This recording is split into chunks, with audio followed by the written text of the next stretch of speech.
What's up, you guys? It's Matt here. So I wanted to go over the Chase Quadfecta in this video, and I know recently I went over the Amex Quadfecta, and this is just something different because, like I said before, I don't really dabble in Chase. This is like a new situation for me, and I just want to see what all the fuss is about, what the hype is about, and we'll get into that in just a second. Before I start, make sure you hit the like button. Also hit the subscribe button for more videos just like this one. And remember that I'm doing a giveaway, which I'll get into at the end of the video. So make sure you stick around till then. So Chase. I mean, everybody loves Chase. There's a bunch of people that say Chase is better than Amex, is better than any company out there. And for what reason? This is something that I always ask my question, why are they, so good? I only see surface level detail. So if I'm only seeing surface level detail, I'm only seeing they get 3 times back on certain areas, 2 times back, maybe occasional 5 times back. But I don't really see too much. And that's what really, concerned me sometimes. I'm like, how can people really like these cards? Because it just doesn't make sense to me. They don't have the perks that I expected, that I'm used to. But a lot of people tell me it's on the back end. It's not on, what's happening right now in front of your face. It's about what's happening when you redeem the points. And that's something that I started to really understand now, really researching what's going on. So researching it, I know now that Chase is pretty valuable. So I wanted to really get into a Quadfecta, how I break down my cards. This will be my situation. So it's based on my spending. Now, if you have your own Quadfecta out there, if you have your own Trifecta out there, which a lot of people do, and some of them are different, this is probably going to be a little bit different than yours because it's based on what would cover all of my costs.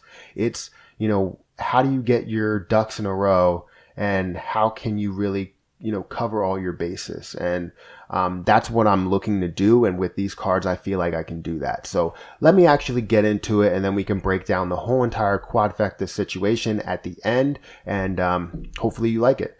So the first card that I wanted to talk about is the Chase Sapphire Reserve. This card has a $450 annual fee, which is pretty steep. One of the highest annual fees that you could get when it comes to, Amex, Chase, comes to, all of the different credit card companies. It's one of the highest fees, and for a good reason, I guess. You do have a $300, annual travel credit that will eat away at the annual fee. Then you only have a $150 annual fee after that. If you wanted to say, how much am I covering after I get my credit? $150. Then you have 3 times points on travel, 3 times points on dining, 1 times on everything else. You also have a 50% extra redeemable value, which is definitely a good thing when it comes to this card, when it comes to getting points in general. And this is where a lot of people say that you gain most of your value in Chase is redeeming the points. Then you also have access to 1,000 airport lounges worldwide. You also have a $100 application fee credit for global entry and TSA pre-check. So that's a really good card, and I feel like that needs to be on my Quadfecta list. Next, we have the Chase Freedom Unlimited card. The reason why I put this on here was because of the 1.5% cash back, unlimited 1.5% cash back. But they also have the bonus period. In the first year, you get your 3% cash back on all of your purchases up to $20,000, which is a huge benefit because obviously you can cover all of your bases, literally, electric, gas, things that you wouldn't get any type of percentage on, or you would get a percentage, but it would be like 1%. So 3% is definitely a good thing. That's way higher than average. And then you have 0% APR for the first 15 months. So all of those things really need to be included in this Quadfecta. Next, you have the Chase Freedom card. This gives you 5% on revolving categories. So if you needed it on gas, on supermarkets, on dining, on whatever the spend may be, Amazon, then you'll have it. And I feel like that's a huge benefit because 1, it's 5%, and 2, you can have these revolving categories. So it's not always the same. There may be some months to where you don't use it at all because it is revolving and it could overlap to something you already have.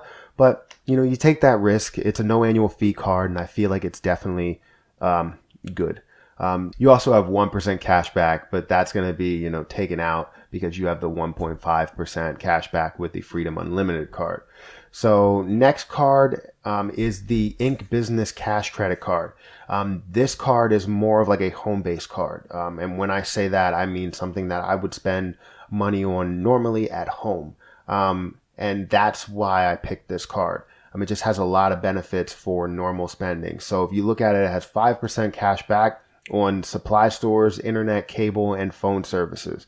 So if I know I can get 5% on my internet and cable, which is a huge thing, and phone services, obviously those bills are pretty heavy, then it's a good thing. I get 5%. I'll take that any day. You also get 2% at gas stations and at restaurants. Restaurants will probably be taken out because of the reserve card, but you still have gas stations, and then you have 1% on everything else. Now, what I really wanted to do was look at the whole Quadfecta, basically as a whole, and just see how everything lays out and how it would help out my spending. And I know it would help out my spending because I researched it beforehand. But before I get into the whole breakdown and how it looks, make sure you hit the like button. I really appreciate it. I appreciate every like that comes through. So, hit the like button. It helps me out, and it'll help you out as well. If you're subscribed to me and you want, to watch more videos, then go ahead and hit that like button. Encourage me to make more videos. I really appreciate it. But let's get into the Chase Quadfecta. So you have a $450 annual fee for the whole shebang. Literally all of the cards that we went over, 3 of them were a no annual fee card, and 1 of them was an annual fee card, and that is $450. So that's definitely a good thing to own 4 cards, get this much value, and only pay $450. Now, you also have a $300 travel credit, which will take out some of that $450, bring it down to $150. Now you have all of these perks, and all you have to do is pay off $150, and then you profit after that. So when you look at it, you have 3 times points on travel, 3 times points on dining. Now, those 3 times points on the reserve card technically are 4.5 times back. That's amazing. And the reason why is because you have the extra 50% redeemable value. So this is why a lot of people say that Chase, has valuable cards, because you look at the reserve card and you get 3 times back, but it pushes it up to about 4.5 times back. So I feel like maybe they should have just went, 4 or 5 times back without having to do the redeemable value. But, it comes into play with other cards. So I'll get into that in a second. So earning 3% cash back on all of your purchases for the first year up to $20,000 is definitely a huge benefit and needs to be on here because of the fact that, like I said earlier, you're going to be spending it on electric, you're going to be spending it on gas, and you're getting 3% cash back, which is something you can't get with other cards. You also have 1.5% cash back after that, so you're getting more than average throughout the whole lifetime of owning the card. You also have 5% on any bonus category, which would be the revolving categories. And it depending what it is, it may, roll over and be something that you already have, like restaurants or, something. And if it's not, if you get supermarkets out of it, that'll be good. If you get gas stations out of it, then that would be great, because then it will be higher than the gas stations that you have in the lower categories. So that's definitely a good thing. And then you have 5% cash back on office supply stores, internet, cable, phone services. And like I said before, this is like the normal spending. So if you have anything normal that you spend money on, like all of your bills, and you can get any type of percentage back, it only makes sense. I know for a fact that I would love 5% cash back on my cable and phone and all of that stuff. So that's definitely a benefit. Then you have 2% on gas stations and restaurants, which the restaurants will be thrown away. Gas stations probably, depending on the revolving categories. And then you also have 0 APR for 15 months.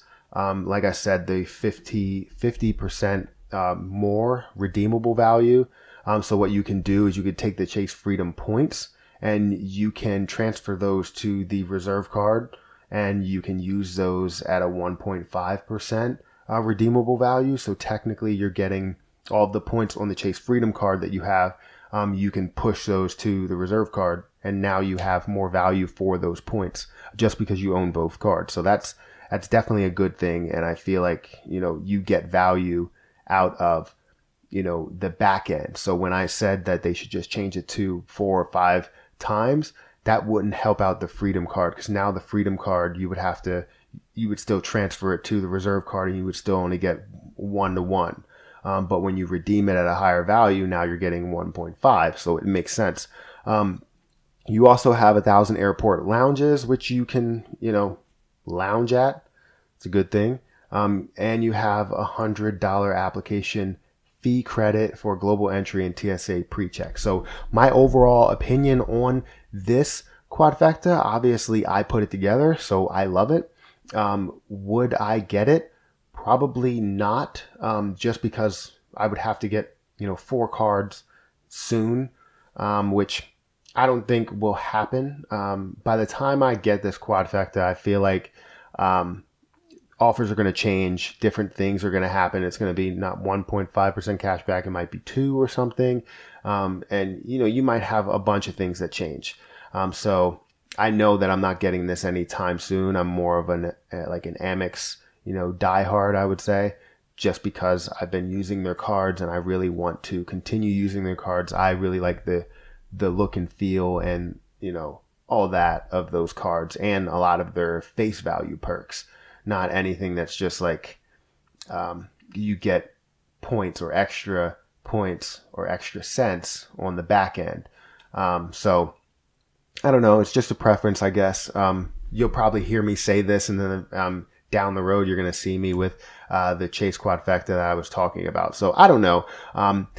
Possibly I might get it, but most likely I won't.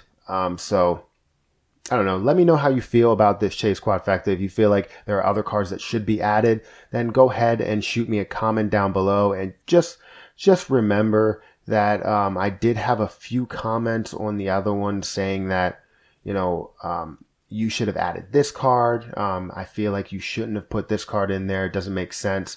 But most of the cards that I'm adding, actually all of the cards that I'm adding, I don't know why I said most, make sense for my spending. So what makes sense for my spending may not make sense for your spending. And that's probably 95% true there. And I don't know what the 5% is, so don't ask me. But hopefully you do like this breakdown. Yeah, I mean, it took me a while to put together, so hopefully you do like it. Make sure you hit the like button. That helps me out a lot. Also, hit the subscribe button for more videos just like this one. And remember that I'm doing a giveaway, which, is 2 Amazon gift cards when I hit my 2,000 subscriber mark. So make sure you hit the subscribe button. That really helps me out and helps you out so that you're entered in this giveaway. But I'm going to have to get out of here. And until next time, I'll see you guys later.